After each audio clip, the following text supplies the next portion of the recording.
ओम नमः शिवाय। मैं ज्योतिषाचार्य और लेखक प्रोफेसर रुद्र प्रसन्न महापात्र भुवनेश्वर उड़ीसा से बोल रहा हूँ। मेरा जो किताब है मेडिकल एस्ट्रोलॉजी के ऊपर, यह अब निकल चुका है। फ्लिपकार्ट में आपको मिल जाएगा। हालांकि ज़्यादा प्रिंट अभी हुआ नहीं। मेरा आपसे यह आग्रह रहेगा कि आप मार्च में ही खरीदें, अगर खरीदना चाहते हैं तो। तब तक आपको न्यू प्रिंट अवेलेबल हो जाएगा। सो इसके तहत, मेडिकल एस्ट्रोलॉजी के तहत, मैंने अंग्रेजी में, मेरा लोकल लैंग्वेज उड़िया में वीडियो बना चुका हूँ। मुझे पता है कि हिंदी में शायद मेडिकल एस्ट्रोलॉजी जो है वो इतना पॉपुलर नहीं होगा। फिर भी जो बहुत कम व्यूअर हैं हिंदी का, जो कि सीरियस व्यूअर हैं हिंदी का, उनके लिए मैं ये वीडियो बना रहा हूँ। आज चर्चा करेंगे राहु के बारे में। मेरा एक वीडियो पहले से ही रिलीज हो चुका है। बहुत अच्छे टाइटल था उसका, राहु से नफरत और शनि से प्यार।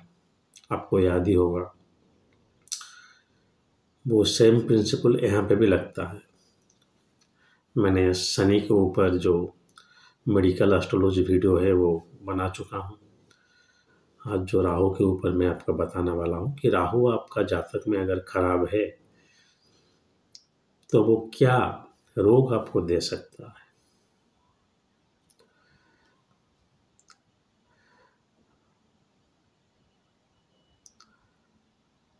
आप सुने होंगे कि कोई बोल होगा अब हमेशा सर वो रोग बार लगा रहता है। सो राहु जो है वो आपको एक ऐसा रोग देगा जो कि और कोई नहीं दे सकता, वो है कैंसर। कौन सा कैंसर है वो उस ग्रह को दर्शाएगा। जैसे लीवर कैंसर हो गया तो जुपिटर। मैं पहले बता चुका हूँ कि गुरुचंडाल योग जो है वो कुछ बुरा नहीं उसमें, ऐसे हालांकि उसको बुरा माना गया है, लेकिन गुरुचंडाल योग चलिए वैसे तो हो ही नहीं, लेकिन अगर है भी, बृहस्पति और राहु का अगर युक्ति षष्ठ 6वें भाव में या 12वें भाव में हो रहा है, या 6वें या 12वें के नवांश में युक्ति बन रहा है, या 6वें घर के स्वामी या 12वें घर के स्वामी दृष्टि दे रहा है, तो आपको लीवर कैंसर होने का चांस है।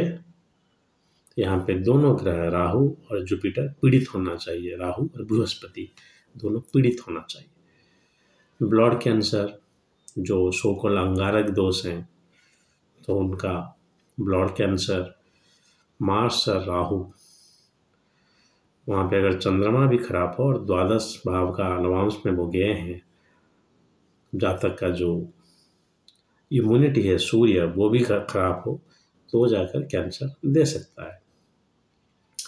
सो कौन सा पार्ट को कैंसर देगा, वो कैंसर आपके लिए, आप उसे रिकवर कर जाएंगे या नहीं, वो तो अलग बात है। लेकिन राहु कैंसर देता है, कर्कट रोग जो बोलते हैं वो देता है।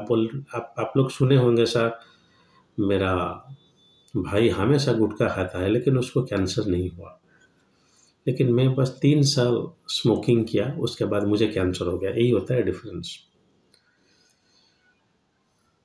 अगर वहीं पे राहु का ये योग, राहु षष्ठ से बन रहा है और वही राहु नवांश में किसी अच्छे त्रिकोण में गया हुआ है, धर्म त्रिकोण या केंद्र में गया हुआ है, तो केंद्र का नवांश, तो नवांश को वो चार्ट बनाकर मत देखिएगा कौन सा नवांश में वो गया है, पहले वो देख लीजिएगा। फिर चांस है कि वो अगर कैंसर भी हो जाता है कभी तो वो रिकवरी हो जाएगा। बीच बीच में ये भी बता देना चाहता हूँ कि आप डरिए मत, मैं जो बोल रहा हूँ बस वैसे ही नहीं हो जाएगा कैंसर, और बहुत सारी चीज़ देखना पड़ता है। जैसे आपका सन को देखना पड़ता है इम्यूनिटी के लिए, आपका आयु भी देखना पड़ता है कैंसर के लिए, क्योंकि कैंसर कभी कभी जानलेवा भी हो सकता है।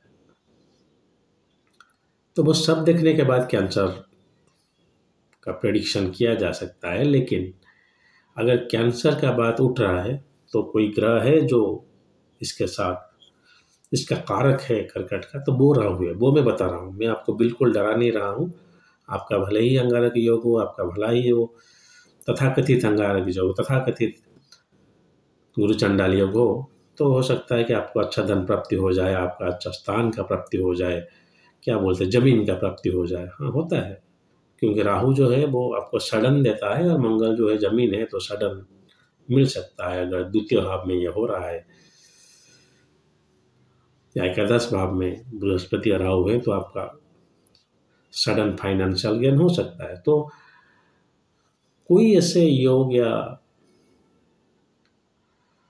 इतना भी बुरा नहीं होता जितना उसका बना दिया गया है। चलिए, लेकिन अगर ये संजोग कहीं पे छठवें या 12वां के साथ संबंध रखता है तो थोड़ा मेडिकल एस्ट्रोलॉजी पर्सपेक्टिव से दिक्कत आ सकती है। ये हो गया एक चीज। पहले मैं बताया था, जब बोलते हैं कि रोग बाग लगा रहता है, तो रोग तो हो गया कैंसर। जो बाग है वो क्या है? वो है आपका डर, जिसको अंग्रेजी में बोलते हैं फोबिया। इसके ऊपर मैं वीडियो बना चुका हूँ, रिलीज हुआ है या नहीं हुआ है याद नहीं है, लेकिन हमेशा मेरा आग्रह करता हूँ कि आप अंग्रेजी भी समझिए, अंग्रेजी भी पढ़िए। मेरा ये जो किताब है तो अंग्रेजी में ही है, तो आपका खुद का ज्ञान वर्धन होगा। कुछ बड़ी बात नहीं है ये सब ज्योतिष का किताब समझने के लिए। आपको सप्तम अष्टम क्लास तक जो पढ़ाया जाता है अंग्रेजी, उतना ही काफ़ी है। तो फिर आप बहुत सारे किताब हो गया कि मैगजीन हो गया ज्योतिष में पढ़ सकते हैं। लेकिन मुझे बहुत खेद के साथ बोलना पड़ता है कि मेरे जो साउथ इंडिया में जो मेरे फ्रेंड हैं, जो मेरे स्टूडेंट हैं, वो बोलते हैं कि सर आप अंग्रेजी में बोलिए, अंग्रेजी में लिखिए। और जो नॉर्थ इंडिया में मेरे जो दोस्त हैं या छात्र हैं, वो बोलते हैं कि सर आप हिंदी में बोलिए। दोनों से मेरा आग्रह है कि वो नॉर्थ इंडियन साउथ इंडियन कुछ डिवाइड नहीं है। भारत का लैंग्वेज हिंदी है, आप राष्ट्रभाषा के लिए सीख लीजिए। ऑफिशियल लैंग्वेज इंग्लिश है, आप देखिए जहाँ पे भी। और एक फ़ायदा अंग्रेजी का ये है कि आप सारा विश्व की जो भी किताब लिखा हुआ है आप उसे पढ़ सकते हैं। तो ऐसे जैसे आप फ्रांस सीख सकते हैं, आप अगर फ्रांस सीखे हैं तो जो नस्ट्राडामस हैं उनका लेखा आप फ्रांस में भी समझ सकते हैं। तो भाषा यहाँ पे कुछ आपका क्रेडिट नहीं है। जितने ज़्यादा भाषा आप सीखेंगे उतना ज़्यादा किताब आप पढ़ सकते हैं, और कुछ नहीं। मैं नहीं आपको बोल रहा हूँ कि आप संस्कृत में पीएचडी कीजिए। आप थोड़ा बहुत अगर संस्कृत आपको समझ में आ रहा है, जो +2 लेवल तक पढ़ाया जाता है, फिर भी आप कुछ कुछ श्लोक समझ लेंगे, जो कि ज्योतिष के लिए ठीक है। चलिए शुरू करते हैं। तो किसी व्यक्ति को अगर डर लगता है किसी भी चीज़ से, पानी से डर लगता है, आग से डर लगता है, ऐसे डर लगा रहता है कि कुछ हो जाएगा, जिसको बोलते हैं कि एक मैडनेस, पागलपन बोलते हैं ना, वो राहु देता है। और एक चीज़ बता दूं, राहु लगन या राहु चंद्र लगन कहाँ पे देखना है? देखिए, लग्न जो है वो आपका बॉडी आप माने जाते हैं, आपका बॉडी नहीं। वहाँ पे भी आपका दिमाग है, वहाँ पे भी आप हो लगन में, वो आपको दर्शाता है। लेकिन जो चंद्र लग्न है वो सिर्फ आपका दिमाग को दर्शाता है। तो लगन में बैठा राहु जितना आपको हम पर नहीं करेगा, या क्या बोलते हैं उसका, दिक्कत पैदा नहीं करेगा, चंद्रमा के साथ बैठा राहु उसको ज़्यादा आपको साइकियाट्रिक दिक्कत पैदा करेगा।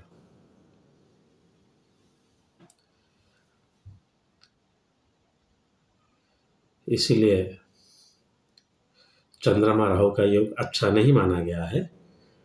इसका चिकित्सा ज्योतिष में भी अच्छा योग नहीं है। हालांकि अगर चंद्रमा उच्च का हो और शुक्ल पक्ष का हो और लग्नेश से दृष्ट हो या अच्छे भाव में हो, धर्म त्रिकोण या केंद्र में हो, तो ये इतना बुरा नहीं फल देगा। जहाँ की वही चंद्रमा कृष्ण पक्षा हो, कुछ दुष्टान में बैठा हो राहु के साथ, तो बहुत बुरा कर सकता है। लेकिन क्या बुरा करेगा? आपको एक डर दे देगा, एक भय दे देगा किसी भी चीज़ से। मुझे डर लग रहा है, ये हो जाएगा, वो हो जाएगा, जो हमारे भाषा में बोलते हैं आजकल की दौर में एंजाइटी, बहुत तनाव लगा रहता है, वही होता है राहु। और एक वीडियो में चर्चा करेंगे ब्लड प्रेशर के ऊपर, लेकिन ये तो एक चीज़ हो गया, ब्लड प्रेशर उसके एक सेकेंडरी इफेक्ट है। लेकिन पहले आपको डर लगेगा, बहुत सारे पानी आ गया तो डर लगेगा। जैसे मैं मेरे वीडियो में पहले बता चुका हूँ, राहु अगर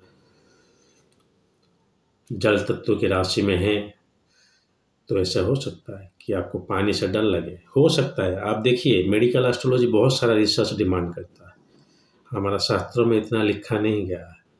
जितना लिखा गया है वो भी बहुत है, लेकिन फिर भी जैसे ऐसे कोविड-19 आ गया तो कैसे देखेंगे उसको?